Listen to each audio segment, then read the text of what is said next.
Hi, Phyllis here from southernfrugal.com. For lunch today, we're going to have some, I'm going to have to call them country fried sweet potatoes. And I'm going to make these like my mother and my grandmother made them. They fried them in a cast iron skillet, and I've broken out the cast iron skillet today. Now, it was seasoned, but I haven't used it in several years, so we're going to go ahead and give it a try anyway. Alright, first thing is to peel the sweet potatoes. Now, back years ago, they really didn't have sweet potatoes this big, and they are a little hard to peel, but it's doable. So I'll just use a small little paring knife and just go ahead and peel them right down the length of the potato. Now, for me, I think that peeling sweet potatoes is harder. The fresher the sweet potato, the harder it is to peel. But these I've had for probably a month or so. I've had them stored out in the garage. Some of them I froze and cooked, baked them and then froze them. But anyway, these we're going to fix like my mother and my grandmother fixed them. I mean, they baked their sweet potatoes sometimes, but mostly we had them this way, fried, cut in thin slices and just fried, and they used butter and probably lard. I know my mother used Crisco a lot, but my grandmother used lard a lot too. Alright, that's pretty good.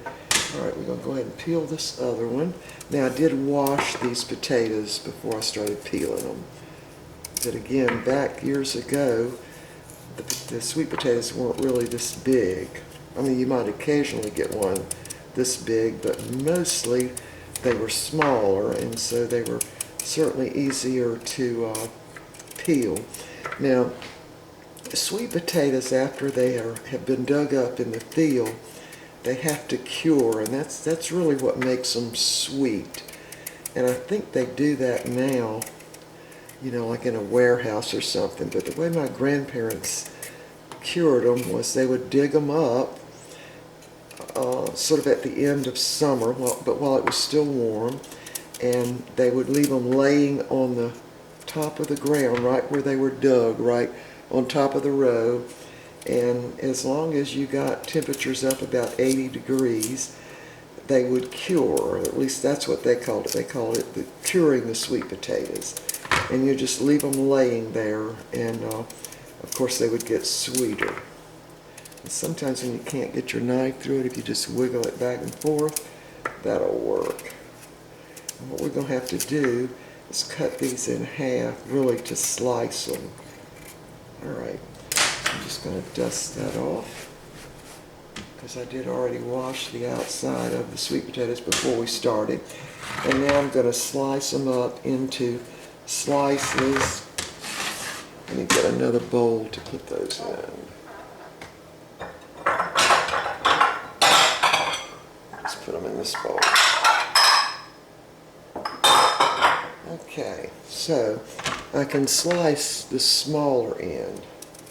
So maybe, I don't know, 1/4 of an inch thick. That ought to work. Now I'm going to go ahead and cut this one. Put that down where you can see a little better, and zoom in a little bit there. Alright, so I'm going to go ahead and cut this one in half. If I can do that. They're kind of hard because they're so big. Alright, that ought to do it. That got it. Alright, let me rinse that one off. Alright, so now I'm just going to slice them. That's not even 1/4 of an inch thick, really. They're really tough to slice. Let me start from that end. Now, we would have these at supper time, because when I was growing up, we always had our supper at 4:30 in the afternoon, because my dad got off work at 4. He worked for the shipyard up in Newport News, Virginia, and supper was always at 4:30 sharp. And I can remember watching my mother peel these potatoes. They would be smaller than this, of course, and fry them in the cast iron skillet, and they would sort of be like a side vegetable kind of slash dessert maybe, because she did put some brown sugar on them, a little bit of cinnamon and salt, and of course fried them and used Crisco to start with, and then she would actually put butter in them. And I remember sometimes they would stick to the skillet, and she'd use a spatula and scrape it up, and that little almost burnt part was real sweet. I always thought that was the best part, where they were almost burned, you know. All right, let's see if we can do this one. Now, a sweet potato, as soon as you peel it, it starts oxidizing. Let me see if I can see. Can you see that? It starts oxidizing right away, but that doesn't hurt a thing. Not a thing. So I'm going to slice some off the end first. All right, now we're going to slice this one in two. It's very hard to get them into. It's kind of like trying to slice a rutabaga. All right, I'm going to bang it. Hold on.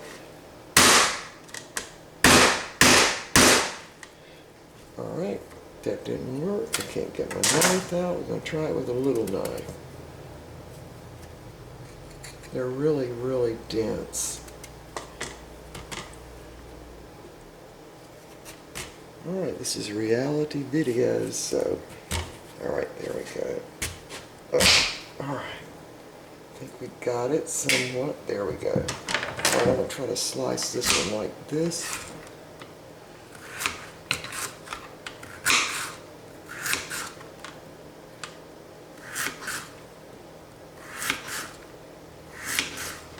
That's working better. All right, now I'm going to go ahead and turn my skillet on and get it heating up.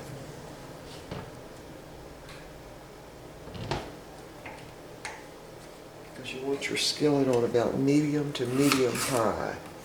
And again, this is going to be a cast iron skillet.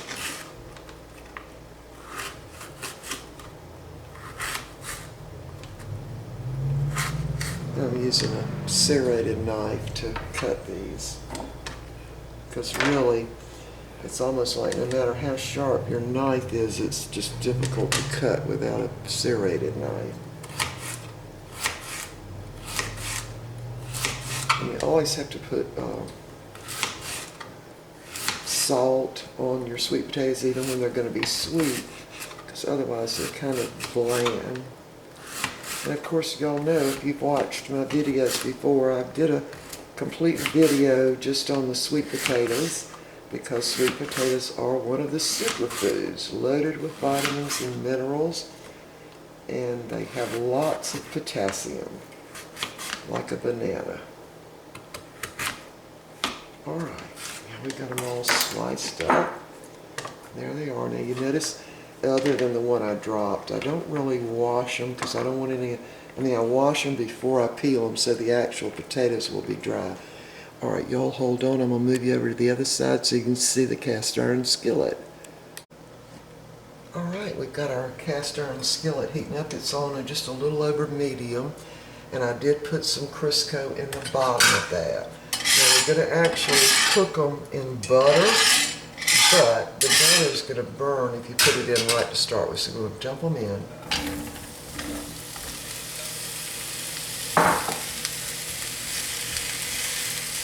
And just let them get heated up pretty good, and then we'll come in and we're going to kind of turn them a little bit, and then we'll put some butter in them. All right, so when that happens, we'll be back.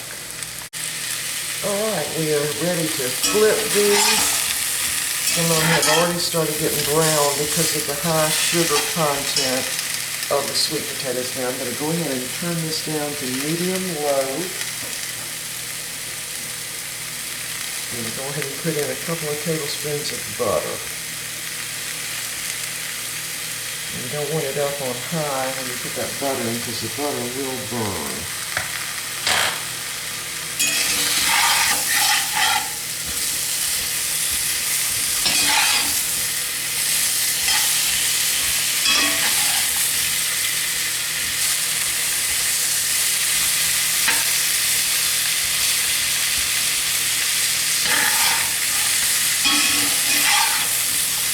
getting that butter melted in the bottom of them.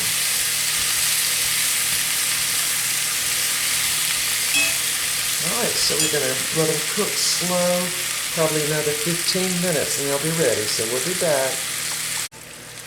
Alright, it hadn't been 15 minutes, it's only been about 5 minutes, but what I did is go ahead and put a little more butter in. I'm going to go ahead and put some salt in. A little bit of cinnamon, not much.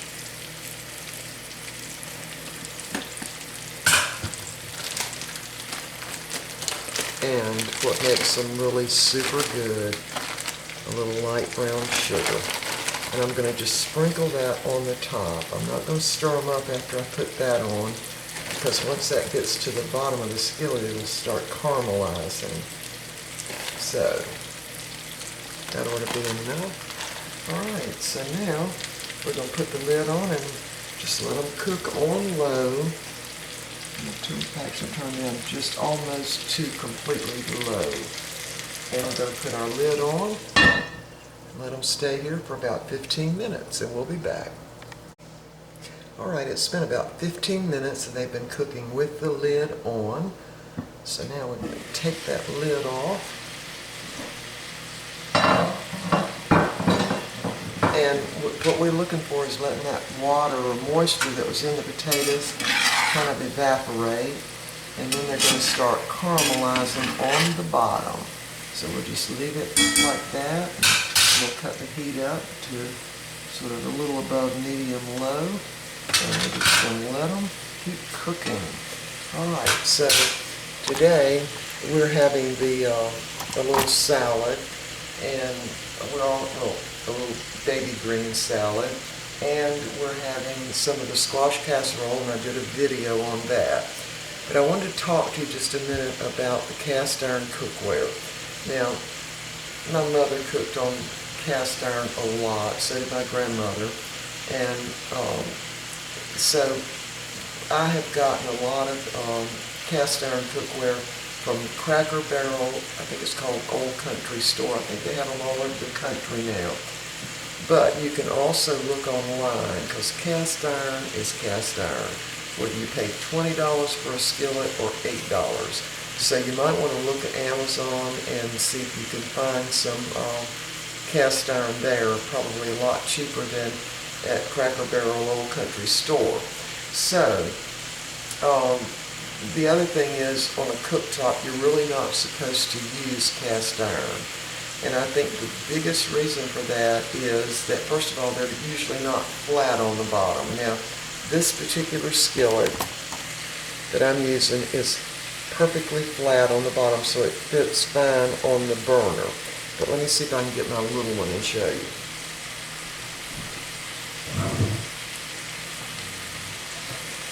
This is one I used for many years when I had, another type stove.